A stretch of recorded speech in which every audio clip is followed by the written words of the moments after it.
So hello guys, स्वागत है आप सभी का फिर से एक बार आपके इस चैनल सीक्रेट्स पे। उम्मीद करता हूं कि आपने हमारी पुरानी वीडियोस भी देखी होंगी जहां पर हमने अगस्त के करंट अफेयर्स को कवर किया था और साथ ही साथ बहुत सारे पुराने क्वेश्चंस हिस्ट्री के और ज्योग्राफी से रिलेटेड क्वेश्चंस भी हमने कवर किया था।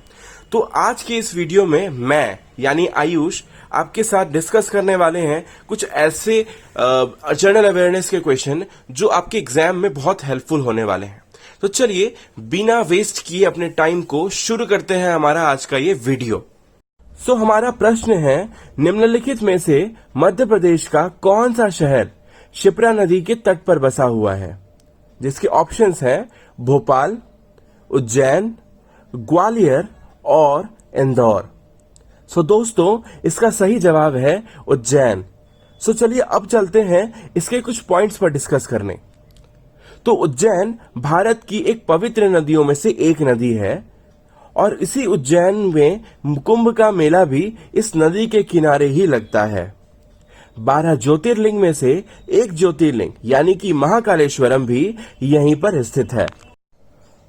तो चलिए चलते हैं हमारे अगले प्रश्न पर, जो है स्वतंत्रता से पहले भारत का सबसे बड़ा व्यापारिक साझेदार नीचे दिए गए देशों में से कौन सा देश था? जिसके ऑप्शंस हैं रूस, यूके, जर्मनी और जापान। दोस्तों इसका सही जवाब है यूके। दोस्तों हमारा अगला प्रश्न है, काला घोड़ा नामक कला त्योहार नीचे दिए गए कौन से शहर से संबंधित है? जिसके ऑप्शंस हैं मैसूर, पुणे, कोच्चि या मुंबई।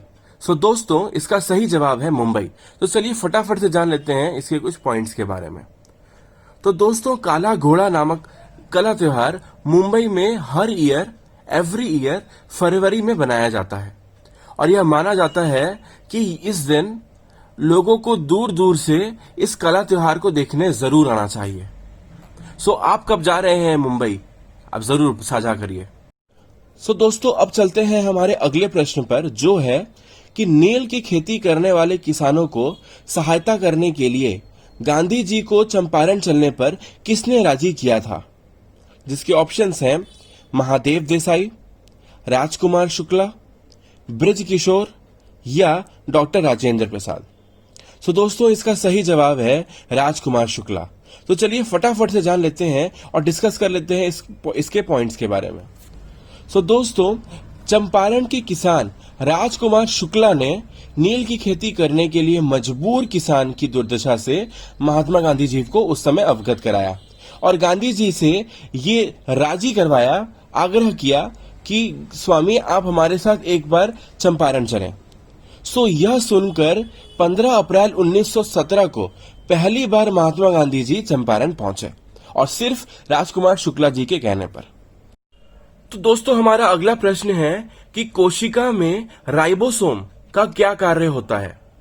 जिसके ऑप्शंस हैं प्रोटीन का संश्लेषण, कार्बोहाइड्रेट का संश्लेषण, डीएनए का संश्लेषण और आरएनए का संश्लेषण।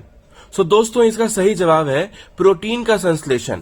तो राइबोसोम हमारे प्रोटीन्स को डेवलप करने में हेल्प करती है। हमारा अगला प्रश्न है, किस युद्ध से शेरशाह सूरी को अपनी सूरी साम्राज्य स्थापित करने में मदद मिली? जिसके ऑप्शंस हैं बीलग्राम का युद्ध, चौसा का युद्ध, कन्नौज का युद्ध और इनमें से कोई नहीं। दोस्तों इसका सही जवाब है चौसा का युद्ध। तो चलिए जानते हैं चौसा के युद्ध के बारे में। चौसा बिहार के बक्सर जिले में स्थित एक छोटा सा गांव है। 26 जून 1539 में चौसा का युद्ध मुगल सम्राट हुमायूं और सूरी साम्राज्य के संस्थापक शेरशाह सूरी के बीच लड़ा गया था। इस युद्ध में शेरशाह सूरी विजय भी घोषित किए गए थे। तो हमारा अगला प्रश्न है, ईवीएम यानी कि इलेक्ट्रॉनिक वोटिंग मशीन भारत के अंदर पहली बार कब प्रयोग में आया था? जिसके ऑप्शंस हैं 1992 और 93, 2002 और 3, 1989 और 90 या 1998 और 99। दोस्तों इसका सही जवाब है 1998 और 99। तो चलिए देखते हैं कि इसके कई पॉइंट्स क्या हैं।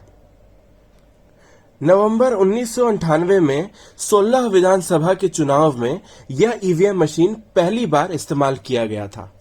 इन 16 विधानसभा क्षेत्रों में मध्य प्रदेश के 5, राजस्थान के 5 और दिल्ली की 6 सीटें थी। तो हमारा अगला प्रश्न है, इंडियन वॉर ऑफ इंडिपेंडेंस 1857 पुस्तक के लेखक का नाम क्या था? जिसके ऑप्शंस हैं एस.बी. चौधरी, एस.एन. सेन, विनायक दामोदर सावरकर और आर.सी. मजूमदार। सो दोस्तों, इसका सही जवाब है विनायक दामोदर सावरकर। तो चलिए जानते हैं विनायक दामोदर सावरकर साहब के बारे में।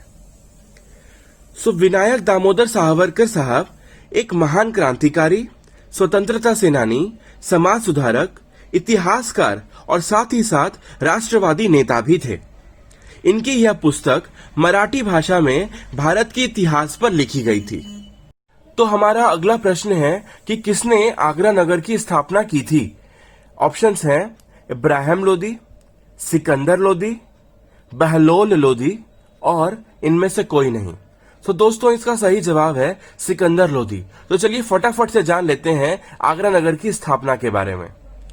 आगरा नगर की स्थापना सिकंदर लोदी ने 1504 में की थी और आगरा 1526 से 1658 तक मुगल साम्राज्य की राजधानी भी बनी रही। तो हमारा अगला प्रश्न है कि भारत सबसे ज्यादा चाय का आयात दिए गए कौन से देशों से करता है? जिसके ऑप्शंस हैं भूटान, नेपाल, बांग्लादेश और पाकिस्तान। दोस्तों, इसका सही जवाब है नेपाल। जी हां, नेपाल के साथ चाय का आयात भारत सबसे ज्यादा करता है। तो हमारा अगला प्रश्न है कि गौतम बुद्ध के गृह त्याग को इनमें से कौन सा चिन्ह बताया गया है? जिसके ऑप्शंस हैं कमल, चक्र, घोड़ा और स्तूप। दोस्तों, इसका सही जवाब है घोड़ा। तो चलिए डिस्कस करते हैं इसके कुछ पॉइंट्स के बारे में। गौतम बुद्ध के गृह त्याग से पहले उनके घोड़े का नाम कंथका था। कंथका एक सफेद घोड़ा था जो राजकुमार सिद्धार्थ का शाही सेवक था। सिद्धार्थ के गृह त्याग के बाद कंथका टूटे दिल से मर गया, इसलिए गौतम बुद्ध के इस गृह त्याग को घोड़े का चिन्ह बताया गया है। तो हमारा अगला प्रश्न है कि समय समय पर अर्थव्यवस्था पर डेटाबेस इनमें से किसके द्वारा जारी किया जाता है? जिसके ऑप्शंस हैं भारतीय रिजर्व बैंक, आर्थिक मामलों का विभाग, राष्ट्रीय सैंपल सर्वेक्षण संस्थान या केंद्रीय सांख्यिकीय संगठन। दोस्तों, इसका सही जवाब है भारतीय रिजर्व बैंक। भारतीय रिजर्व बैंक समय समय पर अर्थव्यवस्था यानी कि इकोनॉमी का डेटा शेयर करती रहती है, क्योंकि लोगों को एजुकेट करना जितना जरूरी है उतना ही ज्यादा लोगों को और खुद को ये समझाना और बताना बहुत जरूरी है कि हमारे भारत में क्या और कब कब डेवलपमेंट्स हो रही हैं। तो हमारा अगला प्रश्न है कि भारत का संविधान नीचे दिए गए कौन से दिन को पूरा हुआ था? जिसके ऑप्शंस हैं 26 जनवरी 1950, 26 जनवरी 1949, 26 दिसंबर 1949 और 26 नवंबर 1949। दोस्तों, इसका सही जवाब है 26 नवंबर 1949। तो हमारा संविधान, जिसको कि B.R. अम्बेडकर साहब ने लिखा था, यह 26 नवंबर 1949 में बनकर तैयार हुआ था और इस दिन को संविधान दिवस के रूप में भी बनाया जाता है। दोस्तों, हमारे इस वीडियो का अंतिम प्रश्न है कि कश्मीर को 75 लाख में ईस्ट इंडिया कंपनी से किसने खरीदा और जम्मू और कश्मीर के महाराज की उपाधि भी धारण की? जिसके ऑप्शंस हैं लाल सिंह, शेर सिंह, गुलाब सिंह और दिलीप सिंह। दोस्तों, इसका सही जवाब है गुलाब सिंह। तो चलिए जान लेते हैं इसके कुछ पॉइंट्स के बारे में। कश्मीर को अंग्रेजों ने लाहौर संधि में खरीदा था। 1846 में अमृतसर युद्ध के बाद 75 लाख का भुगतान करके गुलाब सिंह ने कश्मीर को खरीद लिया और ना ही सिर्फ इन्होंने खरीदा और साथ ही साथ खुद को वहां का महाराजा भी घोषित किया। दोस्तों, उम्मीद करता हूं आज आपको इस वीडियो से बहुत कुछ सीखने को मिला होगा और ये आपने एग्जाम के पॉइंट ऑफ व्यू से इसे नोट डाउन भी किया होगा।